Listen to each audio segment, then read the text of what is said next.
Hey everyone, this is aleckermit. This is going to be a small video showing off my sealed game collection.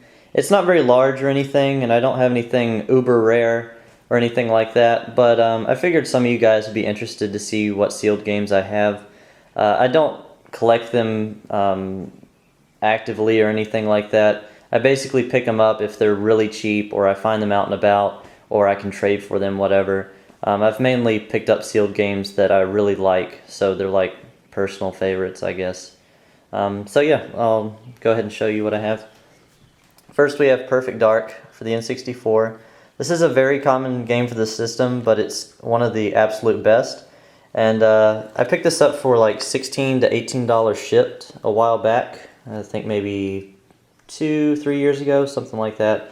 And it's absolutely pristine, so you know, why would I not pick it up for that price? So just a cool game to have sealed. We've got The Legend of Zelda Majora's Mask Collector's Edition. Another pretty common sealed game. The Collector's Edition is actually slightly more common than the non-Collector's Edition, but the Collector's Edition still has more value just because, you know, it's labeled as Collector's Edition. And it should, you know, it's a little cooler, I guess, with the holographic label, or lenticular, I think it's called, label. It's not absolutely pristine, the front is, but the back, I think it was just packed a little wonky, so it's got a slight dent. It's not anything too major, but no major creasing or anything, so very good condition sealed game.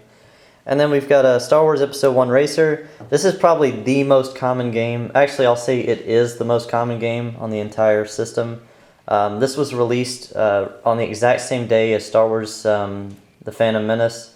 And it was also, not the sealed version, but the game was also bundled with the N64 with a special Star Wars bundle. So this thing was just pumped out, and it sold so many copies. It was like 3.17 million.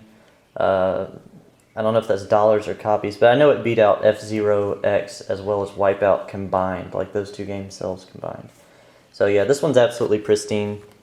And I also believe I paid, you know, somewhere around 20 or less for this a while back. This is my most recent pickup, and I traded for this and sent in a little bit of money for this, so it was like a half trade, half money deal. This is Star Wars Shadows of the Empire, the original, not the player's choice. And of course, this is one of my absolute favorite games. It's one of my guilty pleasures, I guess. It is a really good game, but if you didn't grow up with it and you're not nostalgic about it, it's not going to be anything too special to you. But I just absolutely love the style of the game. It feels like a 2D game in 3D. It's one of those very strange early 3D projects, and it has a super unique feel. And I love the comic book style cutscenes and everything. But yeah, anyway, the original release version, it's still got the price tag, $67.99. It's pretty expensive for 1996. Yeah, this was one of the early games for the system. And it's got the hang tag on the back, and it was at Target, so it's got that security sticker on there. But yeah, pretty pristine condition for that one.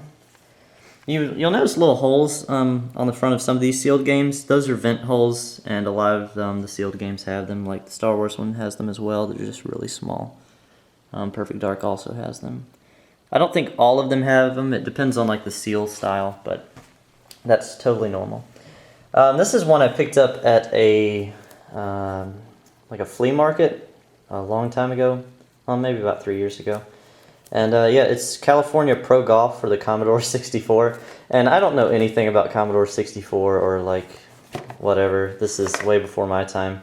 But I saw it was sealed. It was $3, so I'm like, hey, why not? You know, I don't think it's worth much, if anything, but you know, it's kind of cool. So I think there's a floppy disk in there. And then I found this at a garage sale, and I got this for $3 as well, I think.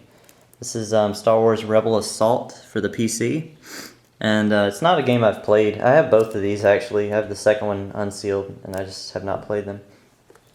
This is like a European version or something like that, because somewhere on here, I forget where, it says for use in Europe only. Here we go. Yeah, only some parts of Europe. Anyway, that one's kind of cool. And then I've saved this one for last, I guess. When Skyward Sword came out, I bought 2 copies of the collector's edition, or the bundled edition, whatever you want to call it. So this is my second one. I kept the one sealed that was in a little bit better condition by default. So yeah, this one's still sealed, and I plan to hold on to this for a very long time. It's only going to go up in value. You know, it was $70 new and whatnot, and it'll be worth well over, you know, 150, 200 within, I think, the next 5, 10 years, whatever. Just something I want to hold on to. And I really like Skyward Sword. It's definitely one of my favorite Zelda games now. And I still have the receipt from GameStop and everything, so, you know, it's kind of a bonus to have the bag and the receipt. No pre-order bonus, unfortunately, or anything like that where I'm living, so. Anyway, yeah, that's my small sealed collection. Hope you enjoyed. Thanks for watching, and I'll see you guys soon. Bye.